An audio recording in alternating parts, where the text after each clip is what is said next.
हूँ जयपुर गजर। हमने पिछली बार भी ट्राई किया था कि 100 फीट लंबे पाइप के अंदर, मतलब कि गजर है ना 100 फीट लंबा एक पाइप बहुत पतला सा, उसके अंदर क्या आवाज़ आएगी। तो इस बार अपन लोग 100 फीट नहीं तो 2 फीट पूरी पूरी 300 फीट करने वाले। क्या 300 फीट के अंदर आवाज़ आएगी या फिर नहीं?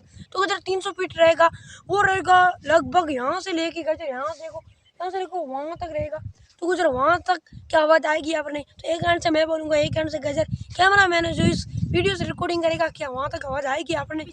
छोटे जॉइंट आता है, मतलब एक पाइप है जो 20 फीट का होता है और हमने पिछली बार लिए थे 5 पाइप, मतलब वो था 100 फीट। लेकिन गजर ये 20 फीट का पाइप हमने लगा दी 15, यानी कि होगा 300 फीट। तो गजर 300 फीट की आवाज़ आएगी। गजर बहुत लंबी दूरी है। सो देखते हैं, मैं इस हैंड से इस तरीके से बोलूँगा और वहाँ पर जाएगा कैमरा मैन, वो वीडियो रिकॉर्डिंग करेगा। देखते हैं मेरी आवाज़ वहाँ तक पहुँचती है या फिर नहीं।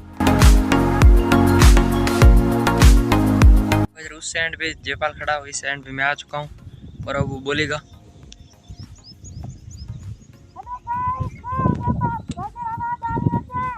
ओ गाइस, आवाज क्लियर आ रही है।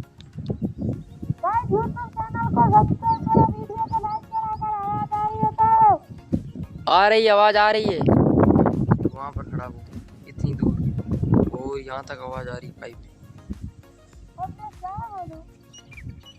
आपने देखा हमारे जो ये पाइप थे पूरे 300 फीट, इसके अंदर गजर आवाज तो आ रही थी, लेकिन थोड़ी सी गूंजती आ रही, जैसे कि ना गजर किसी गुफा के अंदर बोल रही हूँ इस तरीके से। तो आए हो, बात का वीडियो आपको पसंद आया तो